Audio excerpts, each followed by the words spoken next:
Thank you for listening to the If You Market podcast. I'm your host, Sky Cassidy. Our co-host will be out today, unfortunately, but we're going to be talking about how to use social media to become a thought leader and social media thought leadership in general with Jasmine Sandler. Jasmine is the founder and CEO of JS Media and Agen-cy Online Marketing, and is considered by Google, LinkedIn, and other internet marketing organizations as a top B2B digital marketing thought leader. She's delivered over 200 digital marketing company client plans and 400 plus B2B social media and SEO keynote presentations to corporate and member association audiences. We are thrilled to have Jasmine here with us today. Thanks for coming on, Jasmine. Thank you for having me, Sky. I'm just as excited as you are. I love the B2B audience. Yes, so social media thought leadership. You are quite a social media thought leader yourself.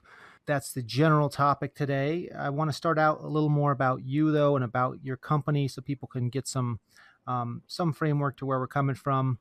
How did you get into B2B marketing?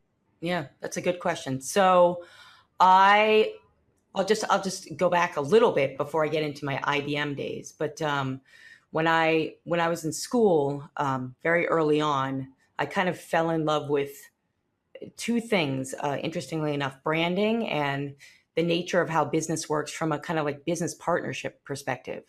When I decided to, really launch my career after grad school, I went to IBM and, I got to tell you that I was trained by the best.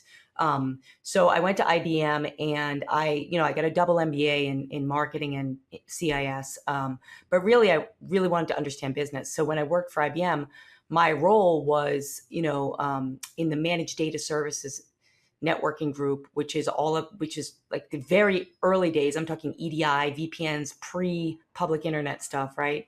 And Right. my role was marketing and developing partnerships for B2B companies to connect together and build audiences, both intranet and extranet, as they called it back then. So I've been in it for a very, very long time. And in what I do today and the types of clients that I work with and audiences that I serve, I like working with people that are intelligent and think in a detailed way and see the big picture. And I just early on decided that those were people in B2B versus B2C. It's just a different structure. The way that business is done is very different. And it's, as we'll get into today, it's really about relationship development and thought leadership. And that's what I enjoy about it. Excellent. Now, I noticed that I think you'd started a sport and music social media site like way back before Facebook and Yeah. ended up selling it. Is that right? Yeah. So when I left IBM, it was very early on. I think it was early 2000, and I did very well at IBM. And I said, you know what? Do I want to continue on with this, or do I want to go do something on my own? And I already had this idea for a social network, and back then it was called an online community. I mean, it wasn't called a social network back. Yeah. You thought this internet thing might be big. Yeah. I thought this internet thing might be big. I also saw this internet thing as a way to bring people together that were enthusiasts. And that was the whole point behind this social network, which was called Extreme Connections. That was the name of the social network. And it was about enthusiasts. And so we covered 30 different kind of action sports. And we worked with all these different music partners, like, such as like Sony and EMI and Universal, and worked with quite a bit of folks in the world of media, as well as kind of general sports manufacturing. And the whole purpose was to develop an audience around their love for these different sports and their loves in music, and create a platform where they could nurture those relationships through things like promotions and giveaways. So at that time, actually, I was fairly young, actually, and I was one of the youngest people to be involved with the Promotion Marketing Association. So yeah, I saw the opportunity really going towards the internet as a way from the traditional kind of promotional advertising that had been up to that point.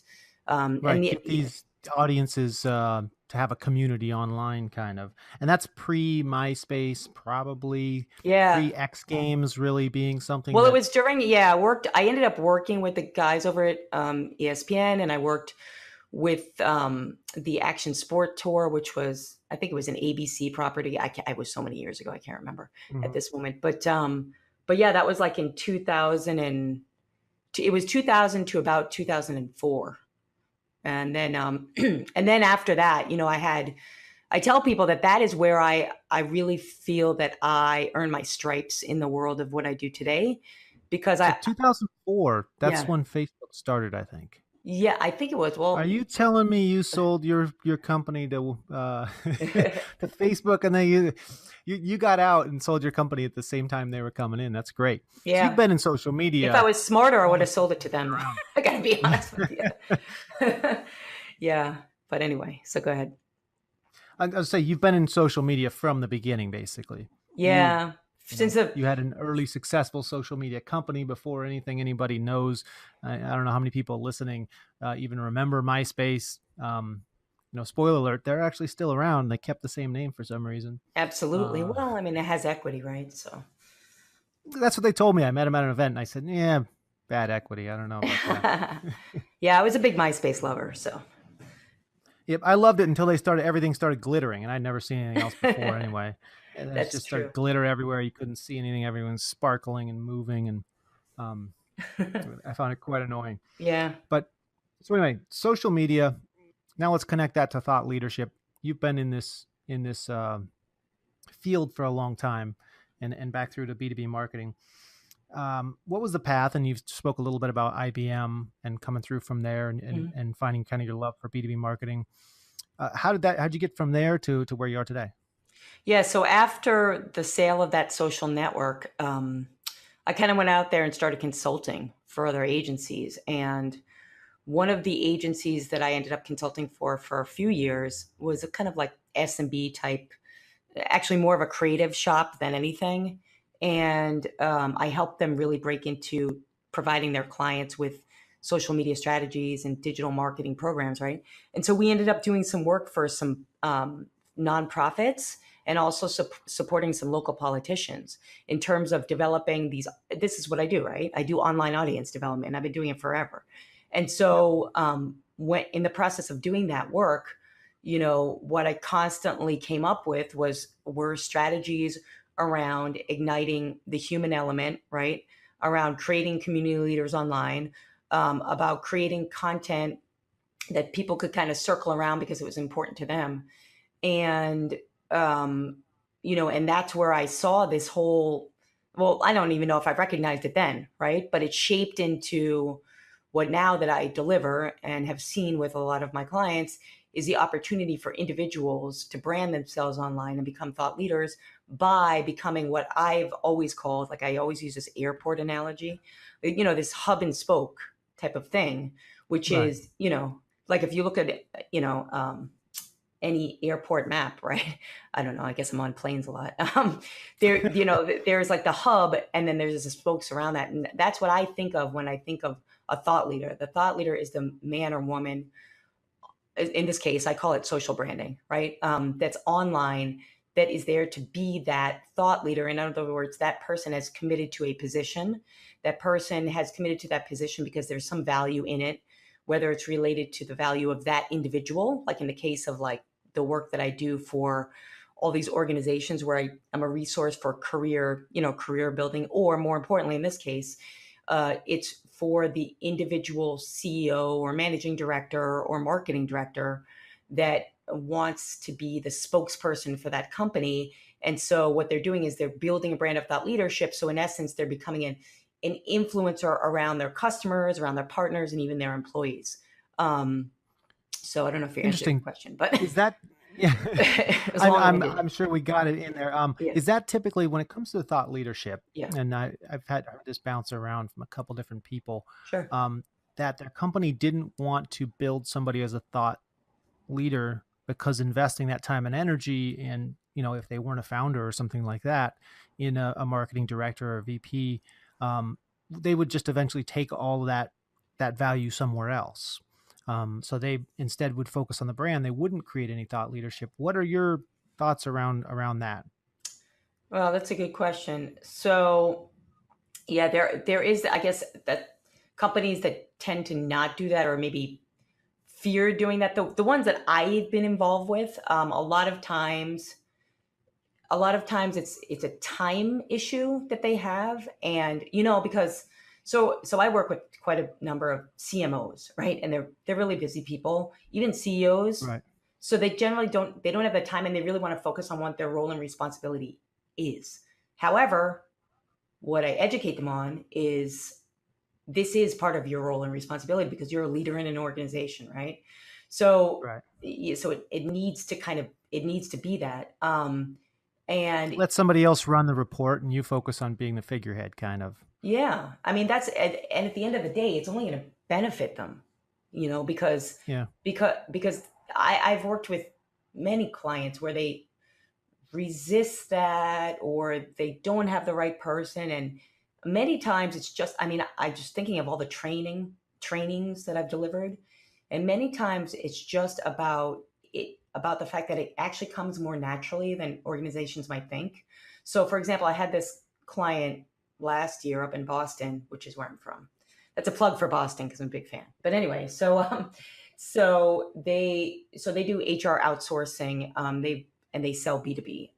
And so anyway, so I was training, this sales and marketing group on advanced LinkedIn sales techniques, which I've done a million times over.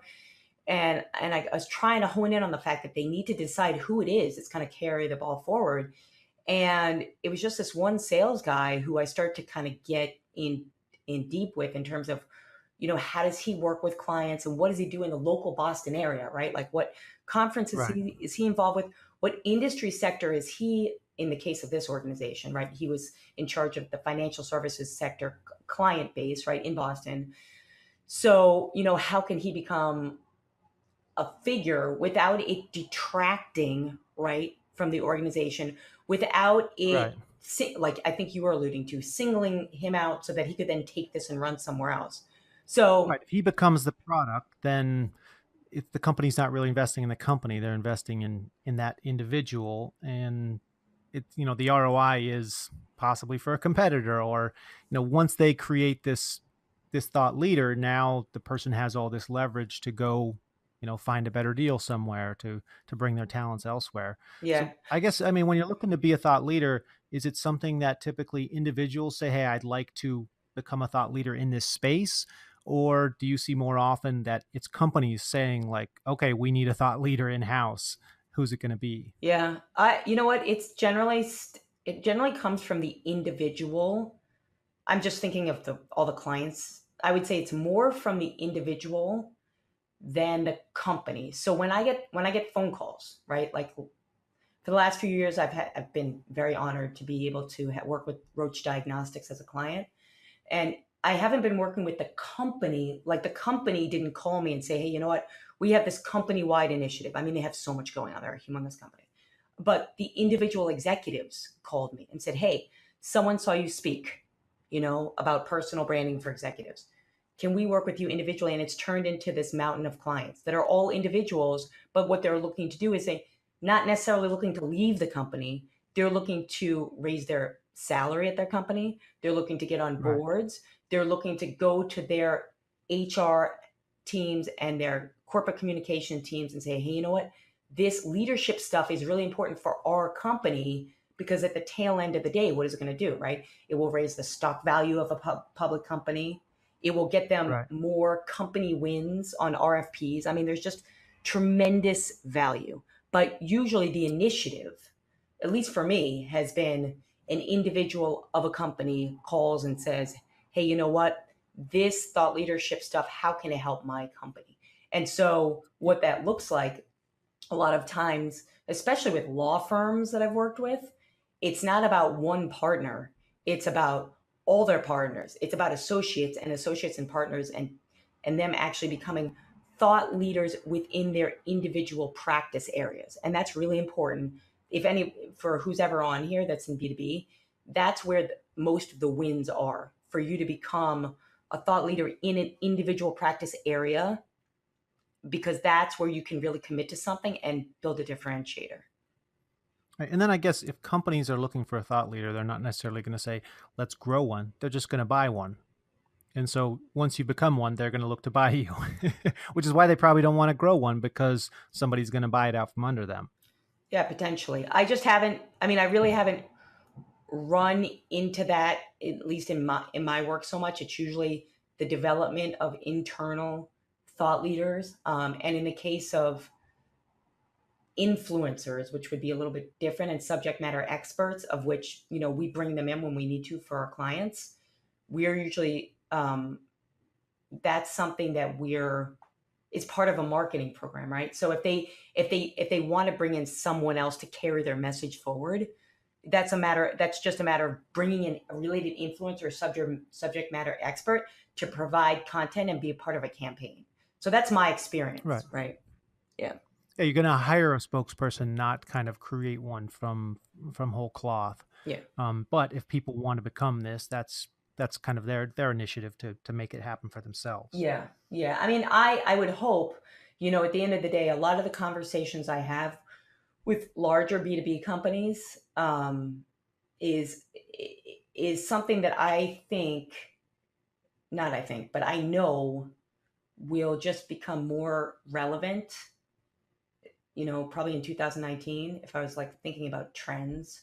And that is definitely around advocacy, right? So that the point of that is that if they don't start to think about, like you were talking about, instead of buying that spokesperson, grooming and growing the thought leaders, if they don't do that and they don't do it in the right way, what's going to happen is, and I've seen it with my clients, that there becomes like this division, especially when you talk about like a millennial workforce, between the employees and the leaders, because the leader's job is to be their job are really to be role models, right? And so if they are positioned as a thought leader, part of that job is to be a role model for the employees, and that all of this can only benefit a company. So believe me, I have these conversations all the time. Big companies, would you recommend they start like a thought leadership farm league within their company? Oh yeah, I mean, that's what I've been really trying to hit home with Roche Diagnostics, but it's a multi-billion-dollar company out of Switzerland that's actually restructured a couple of times since I started working with them. So to make that happen, it just requires a lot of time and commitment from different leaders within the organization. But what that looks like, that I would recommend, is something as simple that I've seen with my clients, whether it's Roche Diagnostics or Johnson & Johnson or Intercall Corporation or whomever, is to do something that's program driven, right? So the reason I started working with Roche, which might be interesting, is because two of their leaders within diversity and inclusion came to me. And that's a program, right? That's a program that they really actually do one of the best jobs I've ever seen as a company, really investing in building leadership around diversity and inclusion, both on the male and female side are both involved with moving that program forward, right? So it's about, in that case, it's about a specific program that they already have as a company. You see what I mean? So it's developing leaders around that platform. And then a lot of the content that spills out when we do social branding is content that's derived from what they did in that program, right? With the leaders behind the scenes that are the thought leaders within the organization. Awesome. And then I guess it comes around to social media. I mean, why is social media the place to do this kind of stuff? Well, number one is that this is where you build a community and an audience these days. And I'm not talking so much about selling, because we could do a whole nother podcast on social selling, but around branding. It really is a place where the individuals can create their own brand and create a following and an audience. I mean, I see it happen with my clients every second, if they are putting out the content that is directly related to their brand and what the needs are of the audience. And if they're also aware of content that's out there that's relevant to their audience, which is not original content, so maybe it's third party, industry content, if they're doing a good job of that, what happens naturally is that they're continuing to build their own influence and their own audience. Yeah, I guess back to what you said in the beginning, it's they're the hub, and then you have all the Right. spokes, and that's what these platforms I are mean, it's designed really is for it's really like communities. Somebody's got to be the right. It's hub. a distribution point. So a perfect example is, my agency. We've partnered with many agencies. Like, I'm a big believer in partnerships, and so a lot of times agencies will just design something, or maybe they'll create a campaign, but without the distribution of that campaign or that content, it can't go anywhere, and it can't live, and it can't create impact. So luckily, social media has grown up a lot. I mean, all the platforms are so Right. sophisticated, right? So, And I guess it was almost a trick question, but the reason why I asked the yeah, question was it was a no duh of why of social media course, for yeah. developing this, and it's because that's what social media is designed for, is for forming these kind of Yeah. communities. And it also helps that it's the democratization of being able to do this. Anybody can go and start a community. If you have something valuable to say, you can start to turn yourself into a hub for for that particular Mhm. area.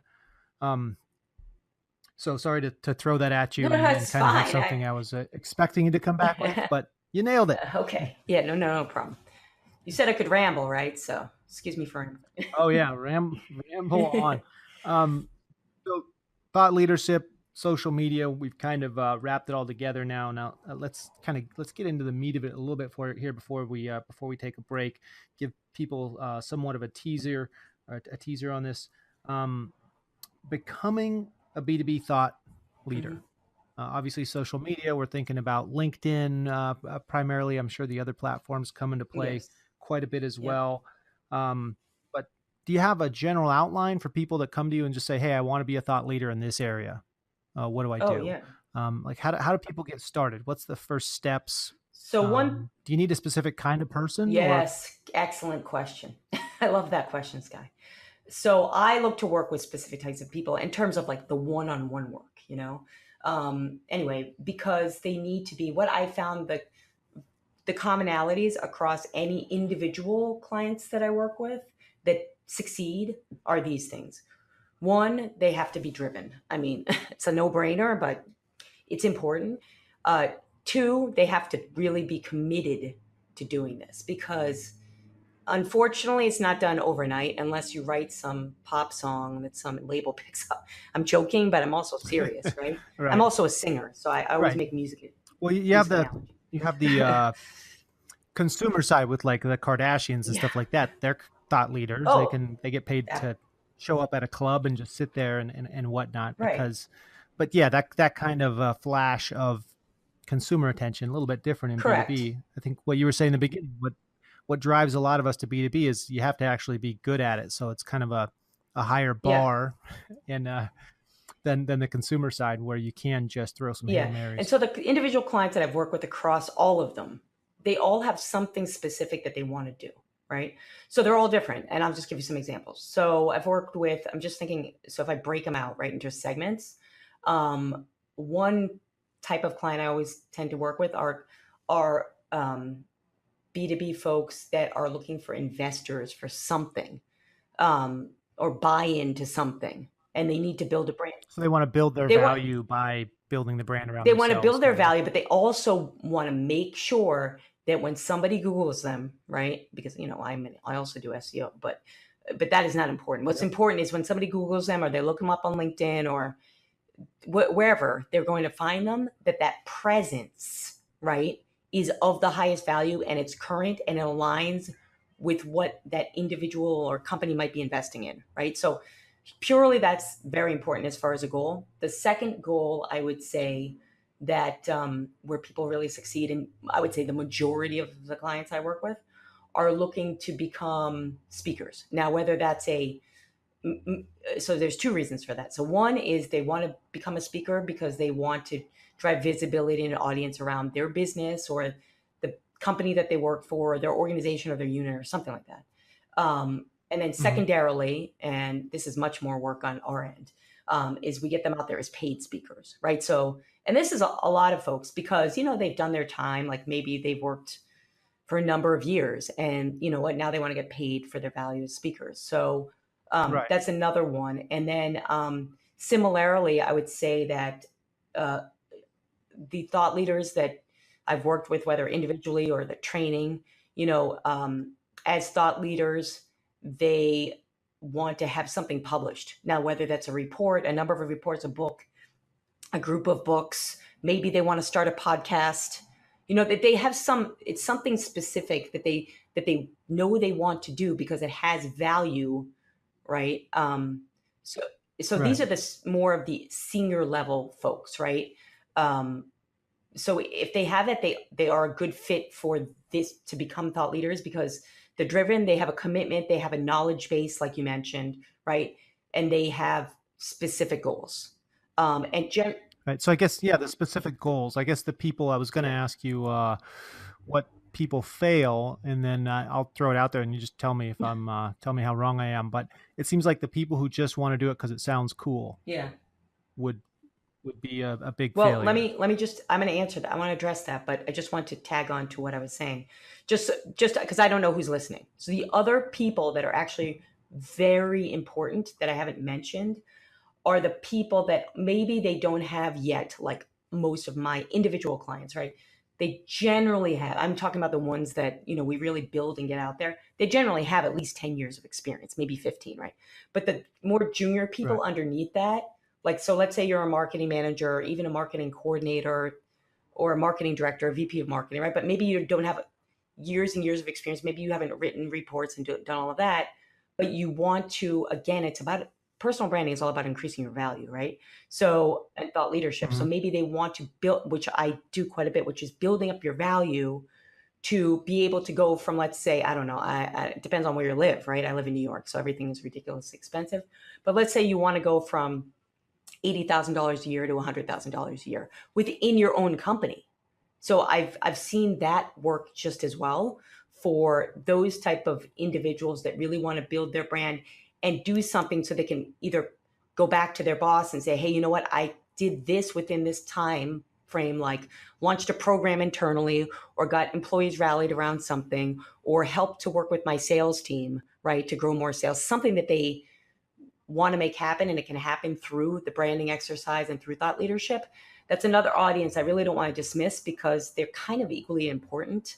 Um, Right. And I guess they would say I did all this and I have this many more Twitter followers are now you and this kidding me? many It's I have this absolutely, community on LinkedIn that I created that has this many people in it and that kind of absolutely. stuff. But I've yeah, sorry. heard on the consumer side, but I've heard nowadays when they bring on actors for movies and stuff like that, one of the big things they consider is how many social media followers do they Yeah, have, sure. and they'll bring people on like why are these celebrities doing these voiceovers, and they're like, yeah, we could have one guy do all the voices, but he doesn't have all the Twitter followers and he can't push all the people and make it a success. Like, oh wow, they're not even buying the acting skills, they're just buying the Yeah, don't followers. tell that to my acting friends. So I'm very Just tell them involved to in get the some Twitter theater and followers. music world, so I don't think they'd be happy. But no, it's true. I mean, anything, we're talking about marketing, we're talking about branding and thought leadership, but at the end of the day, anything you want to sell these days, you have to have influence. And if that influence is around a volume of number on a social platform, or if the influence is how many people sit and listen to you at a conference, you have to have some type of influence, right? At the end of the day. But I wanted to, Right, you got to move, you can't move the needle, it doesn't really yeah. So matter. what I just wanted to address your point before that you asked me, which is around people that fail at this exercise. And so becoming a kind of true thought leader is not an inexpensive proposition, right? So if you're not willing to invest time and money into it, whether it's with my company or it's an internal program that's run by somebody else, whatever, that generally fails because it unfortunately takes time and money. And then I would say, secondly, a really important point is failure happens on this. And I'm just thinking of some clients that I've worked with in the past because they weren't focused. And as somebody in my world, I try to educate myself as much as possible through podcasts and reading and write books and things like that. But my number one book of all time is a book called Focus. And it's the initial exercise I go through with my individual clients. The first thing I do is sit them down to understand what their specific focus is. Because if you have more than one focus and you're trying to invest in multiple areas of focus, it doesn't work. So I would say that is really important to understand for anyone that wants to become a thought leader. So focus as a book recommendation, whenever I hear Oh a good yeah, book that I'll I'm not send it to familiar you. with, I want to. Mine is all ripped up and has, I'm trying to see, wait, hold on, actually, hang on, I have it right here in my little library. Okay, so sorry, I had, I had to turn around. No, you don't understand how old this book is. I have it in front of me, and it's all, no, this is the best book I've ever read. So I have literally highlights. If I could take a picture, you would laugh about the things I wrote in this book. But it's by Jack Canfield, and I don't even know how old this book is. But this book has really helped my career over the years. I always refer to it. It's an old book. It's called The Power of Focus and How to Hit Your Business, Personal, and Financial Targets with Absolute Certainty. It's my favorite book. And this book takes you through exercises. And what I've found with most of my clients, as you can imagine, leaders, especially, people that tend to be entrepreneurs, they generally are more type A. so focus is really important for them. And that's why. Yeah, a bit. Yeah, I was trying to be nice I about would it. say. So They tend to jump everywhere. Hey, maybe that means there's a hope for me yet, but people are always telling me that I got to focus and stop I'll send you jumping this around so book. much. Yeah, excellent. I will definitely read it. I think that's a good spot to lead off for the first half here. We're going to take a quick break and we'll come back and dig in with a lot more of the nuts and bolts of this social media thought leadership and building that for yourself, for the listeners. Hi, this is Daniel Voss from GoToWebinar. I'm the Chief Webinar Wrangler here at GoToWebinar, where we're the largest webinar platform in the world with more than 50,000 customers and 60 million people attending webinars on the platform every year. If you want to come check out GoToWebinar, go to gotowebinar.com and take out one of our free trials and give the product a spin. All right, we're back from the break. This is Sky Cassidy, your host for the If You Market podcast. I have Jasmine Sandler here with me, the founder and CEO of JS Media and Agen-cy Online Marketing. We're talking about social media thought leadership. Jasmine, right before the break, I distracted you a little bit. We were talking about kind of the characteristics needed. You mentioned driven, you mentioned committed. We got in a little bit into the being focused on a specific subject matter. You want to pick things up there? I've got focused and passion down here. Can you speak to those two kind of characteristics?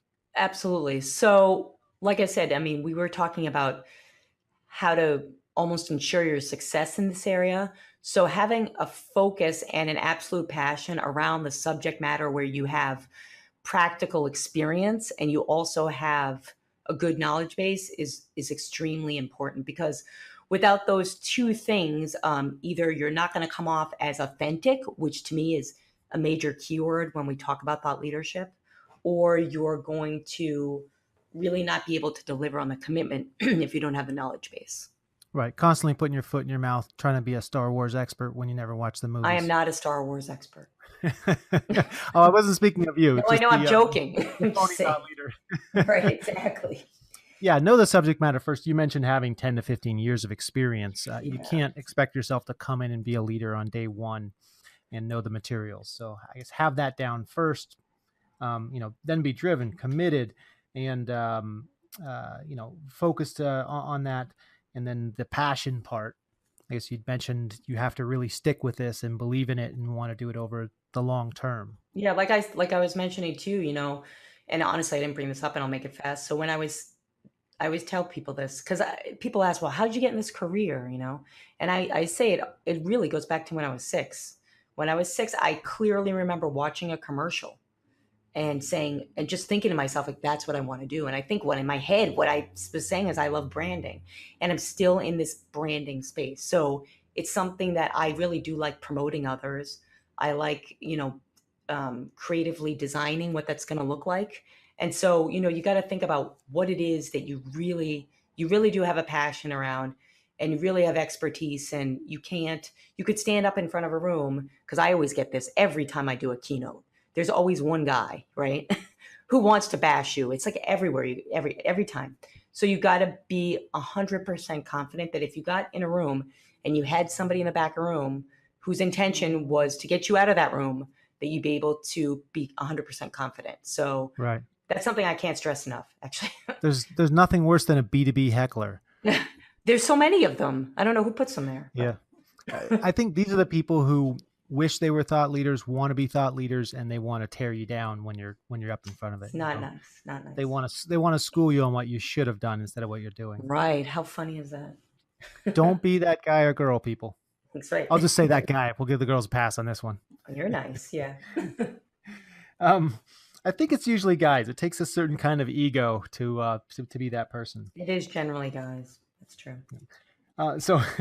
So moving on, what does it mean to be a thought leader? Well, number one, it means you're committed to educate and serve others. And so what that means is you are committed to telling it like it is and really helping to support your community, right? So you have to stay on top of things that are going on in your industry. I mean, that's extremely important. But you also have to determine what that is, right? So is it my job to know every single tweak that Facebook is doing? No. Is it my job to understand what pitfalls a marketer needs to avoid when it comes to putting themselves out there in social media, or what to say or not to say when they get on stage? Yeah, that's my job, right? And I need to deliver that. And I need to deliver that in a consistent, ongoing way, based on what the needs are of my audience. So it means that you're, like I said, number one is about education. Numero you have uno. to have the content, the internal content within the specific subject matter. Yeah, you have to have the content, but you also have to know how to educate others, right? So, I mean, for me, I look at people, I generally bring up, some examples, but I would say like people that say Richard Branson to me is a good example, right? Because although he's not B2B, it's just a good example of this, right? So he's a brand, yeah. He not only is a brand, what I was going to say is actually that he's an innovator. And so he's a risk taker, but usually risk takers are innovators. And to me, I've actually seen him talk a number of times. And so what I get from him is he's an innovator, right? And so when he, like I was actually reading something he put out yesterday on, which I'm very passionate about saving the ocean, right? When I see plastic in the ocean, I want to kill somebody. So he was talking about sustainability and about things that companies are doing to, like his company, right? So what they're doing now is they're getting rid of all the plastic straws on their airline. Like, it's just a simple example. Right. You know what I mean? But he's talking about what they're doing, but then he's educating people on the importance of ocean conservation and like what's going on in that industry and how he's giving money and what you can do and, like different organizations that are involved and what can you do in your community, right?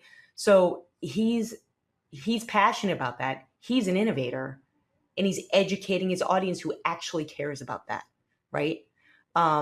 So I think that's, that's kind of number one is to be a thought leader, is to educate in the right way where you have influence. Number two, if you want to really be the social brand thought leader, and I use this word quite a bit, is you really need to be real.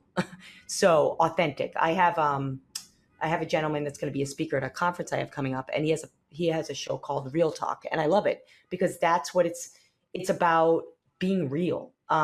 So you need to be authentic. Like you were talking about several times, you can't just come up and say, I'm going to be a brand when you don't have your creds, right? You don't have the knowledge, you don't have the experience, you don't have the audience, you haven't failed 10 million times, which I could talk about for hours, right? So the whole thing where the committed, the driven, it takes time and energy to really grow on people and for them to see you as this. If you're going to try to fake it, it's going to get sniffed out during that process and it's going to be a waste of time, basically. That's right. I mean, well, maybe the people that get faked out easily, you'll win over. Right. But the people that you really want to influence won't. So if you want to fake it, go to the B2C side. We don't have time for it here. Right. You're funny.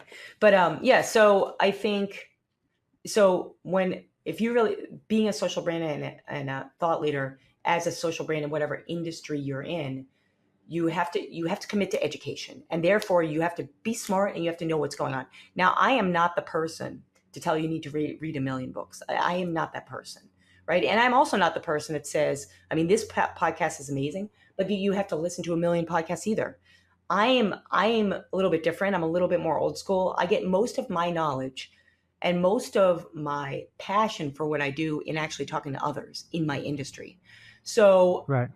I think that that's something that people miss out on quite a bit.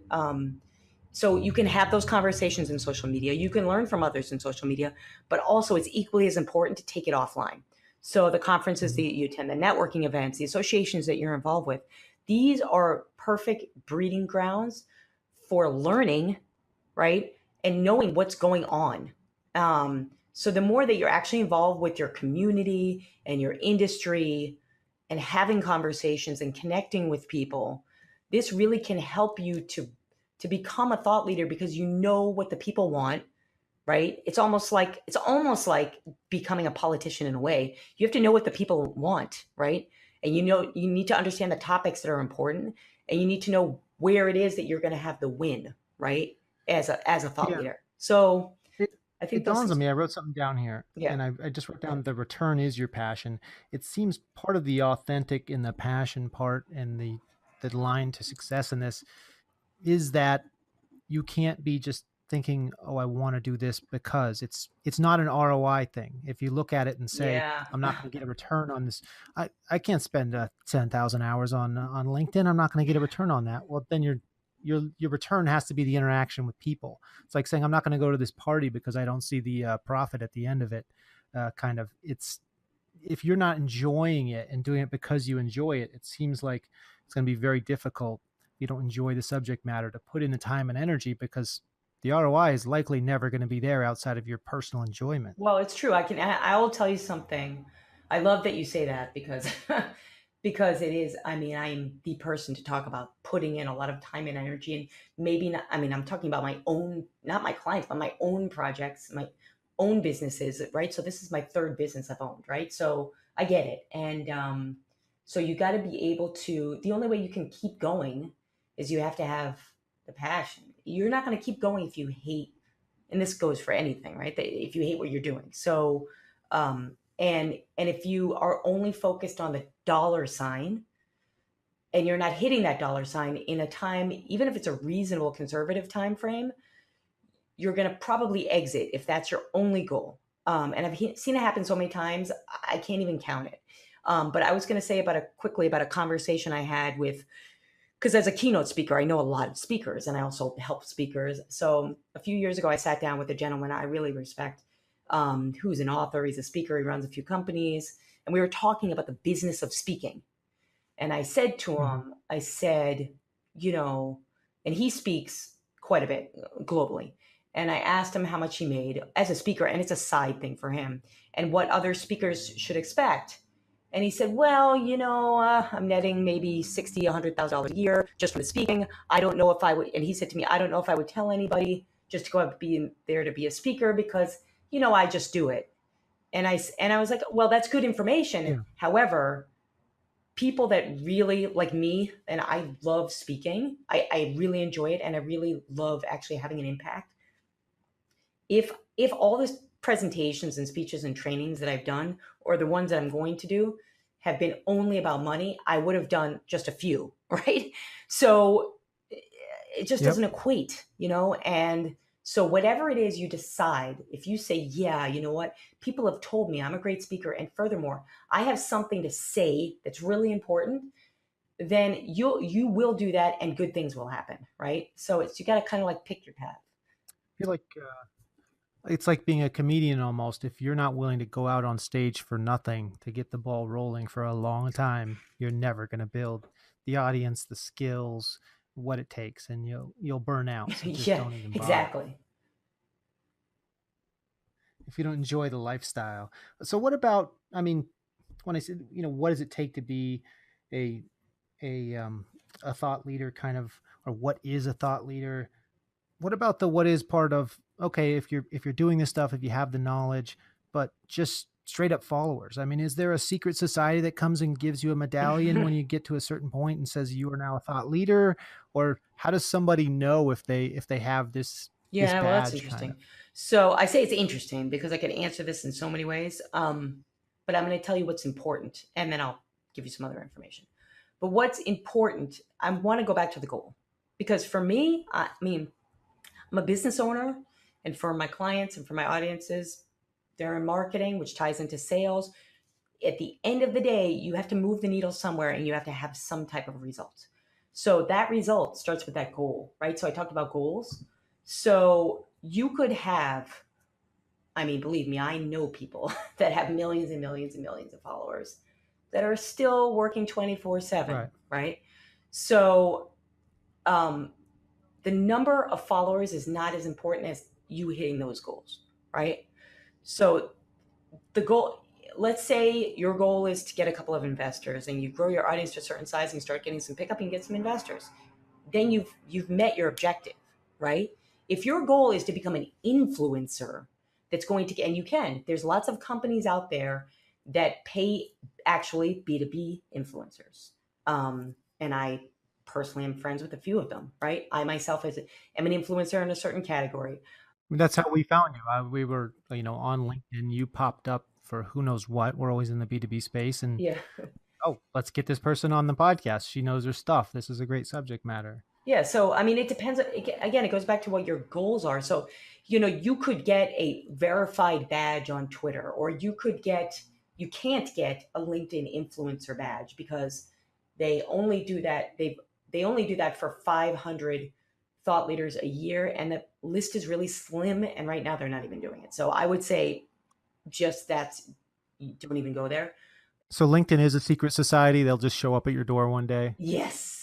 They've given me awards, right? But they haven't given me what I thought I wanted, but I don't even want it anymore. Because what I want is I want to hit to my goals. And that's what I would say to everyone that's listening, you know, with the lawyers that I work with, right? So what are their goals to become a thought leader, right? So they want to get out there, and when they do their next workshop, they want more butts in the seats that are the right people in the room, right? They want to win the next contract. These are the types of people that I work with. They're not usually the people that want to get a million followers, which is fine, and we do that work. But really, if you're in B2B and you're in marketing, generally what you're looking to do is you're looking to get more leads. You're looking to get more impressions. And I think most importantly, those leads, impressions, or whatever you even want to call it, they need to be qualified. So I think you're a thought leader when the people around you, like they always say, right? I call it your social ecosystem, right? But when the people around you are the people that have influence and they're qualified people that can get you and your brand to the next level, whether that means they're going to introduce you to your next sale, whether they are going to help you to earn a higher salary, whether they are which is a lot of my clients, getting you on a board position that you want. That's when you know that you're in the right space for where you want to go with your career. Right. So basically, when you start seeing it drive conversions, you're not just followers, but actually Yeah. creating something of value. You can say, "Hey, I think I might have got there to an extent." Yeah, and then I think I know might be small, but it's actually weirdly important. I've had people come up to me on the subway, in the street, and these are like students of universities. I would do keynotes, you know what I mean? Or they're people that have seen me at a workshop, or I've referred them to a job, or whatever, and come up to me and said, "Oh, thank you so much," or "I heard you here," or somebody referred me to you," or something. And that's where I smile and I say, like, "Oh, well, I've had an impact," and that to me Yeah. is thought leadership.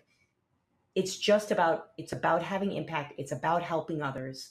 And if you think that way, you actually are just much more successful anyway. I guess if you write a book and you can move them, I saw Anne Handley at an event, and Yeah. it was just like, "What's this giant line for?" Oh, she has a book, and these people are just signing up to Yeah. get her to buy the book and get her to sign it because she has developed such a following and such a thought leadership in the space. Um, so when it comes to I mean, when you're looking, somebody's looking to build this, niche versus general. Hmm. What are your thoughts there? Somebody wants to, in any particular area, how niche should they look to go? I guess I'd say. Oh, I'll just give you a quick example. Uh, so one of my favorite clients, I'm going to plug her because I love her. And Plug anyways, away. so no, she's the best. And she's going to be a speaker at my conference coming up. So her name is Rachel Braun Sherrill, and she helped raise something like $5 million for and I can say it now, but when I first started working with her, I couldn't even talk about it, but a female sexual health product many years ago. And so she has since developed a consultancy, and she consults for many companies in the healthcare space, particularly in female health, around growing products in that space and helping products sell more when they're kind of falling off the shelves, that type of thing. And Hmm. she came to me because she said, like me, I want to really have impact out there. And she also she wanted to become a paid speaker. Right. So since I've been working with her for kind of many years now, I've gotten her to speak all over the country. We Ghost wrote and published her book. She's doing a book signing tour actually as we speak. So she's doing a lot. But the point is that she has created, honestly, a hardcore, loyal audience and fan base, where she now presents as a paid speaker, where people buy her books. I mean, I was at her book signing at Barnes and Noble last week, all around female sexual health. And how niche is that, right? And Yeah. she's super intelligent. She's amazing, but she's kind of leading a revolution around helping entrepreneurs in that space understand how they can raise money, how they can build businesses, what they need to do, and she's really owning it. Oh, I was thinking when you said how niche is that, I was thinking, well, on the consumer side, it's over half the world. That's 3 billion plus people. But I guess on the B2B side, yeah, you're getting pretty niche in. Right. And my point is, generally it is much more about, first of all, it's about the person, and it's about the niche that they own. So another example I would give you is a senior level executive that's been my client for quite a while, a major company, and his goals were to get on more boards and to raise his position at this company. And so, his thought leadership really had to do more with his skill set and how he built teams and how he drove profitability. And he's a senior level marketer, right? Rather than the fact that he's developed business units for several different services and products, right? So we didn't really focus on the service or product. It was more about his skill set. But either way, it's about the focus around that person and what do they want to own. So I would say, when I do my keynote, I talk about this niche, and the niche is actually very important. There's a whole exercise on it. Yeah. So the phrase that I wrote down, I think you basically said there was the niche is just niche enough to own it, as as niche as you can get, or as general as you can get, as long as it's focused enough that you can own that space, kind of as a name. Yeah, absolutely. Can you give some examples of some of these? I mean, you've thrown some out there already, but can you give some specifics on people who've had success through thought leadership, becoming thought leaders, whether it's a individual person success or a product success, or whatnot? Yeah, sure. So I don't know if I should be giving you big names, or more importantly, I can just give you from my client base. Yeah, whatever you want that's not covered by an NDA, I guess I'd say. No, it's fine. It's just, I'm not going to give you big names like Richard Branson I've never worked with. I'd rather talk to you about. You didn't have to say that part. Then everybody just think you work with them. They're not going to believe me. Anyways, I'm authentic. So no. So I would say that I'm going to give you some stories of clients because that's where I've been involved. So there's a company called Interactive Edge, and they provide custom ready presentation software for CP. They're B2B, but they provide this presentation software for CPG manufacturers that want to sell into grocery stores, right? So basically Uh-huh. what they're taking like this massive, when you go shopping, right? So you check out and they're collecting all your data, right? So what'd you buy? How much did it cost? Blah, blah, blah, right? So all of that data, which is Arbitron driven, it's massive, right? And so what they do is they take that big data and they, you know, kind of distill it down to presentation ready data that says to, I don't know, wherever you live, like Kroger's or I don't know, Publix, it doesn't matter. They, when I started working with them, they were like a $3 million business. So a small company, right? And so they take this this software, and they create presentations that they can give to companies that sell their, their products in these stores. So, so they came to me because they're a small company and nothing was working. I can just put it to you that way. Right. Their digital marketing wasn't working. So I did an exhaustive digital marketing strategy. My team, we, redeveloped their website, all their branding, blah, blah, blah. We did all that work. But what really helped them was I helped to position their CEO as a thought leader. And so in the course of working with him individually, I was able to get him on little things that became very important for his company, like building him, building him up as a speaker, right? So doing things like doing like a video series with him, writing a proper bio for him, then defining where he should be a speaker in terms of, again, going back to what we were talking about, delivering his knowledge around the subject. So I got him, on webinars and podcasts related to the industry, a couple of organizations like CPG Net, which is a category net, which is an association that then has a conference and they have a magazine, and a few of associations like that. He ended up becoming a speaker. He ended up being a weekly contributor to a blog on one of their websites. So it's that type of work. And so because I was able to position him as a thought leader and then obviously develop his social media, particularly around LinkedIn, he was able to then go out there, and his value, first he was able to be visible, right? And raise his value to the point where large CPG companies that they traditionally had not been working with, they were able to go out and set up meetings with them. And so in the time that I was working with them, they landed Nestle as a client, a 300. Right. So suddenly they had a recognizable brand that was their CEO. 100%, and that's a true B2B company with a very complex product. And a lot of times companies didn't get it. So instead they were able to listen and see him out there as a thought leader in places where they were. And that's really important to understand. So the product was it's interesting when this was a subject matter on a recent podcast that we did too. And it happened to be that the guy was really focused in CPG area, but it was on marketing boring products, and it was create a community separate. And the thought leadership is that it's creating a community, but around a specific person rather than a product, because the product itself is difficult to sell for one reason or another. So I think the thought leadership thing, it sounds like that's an example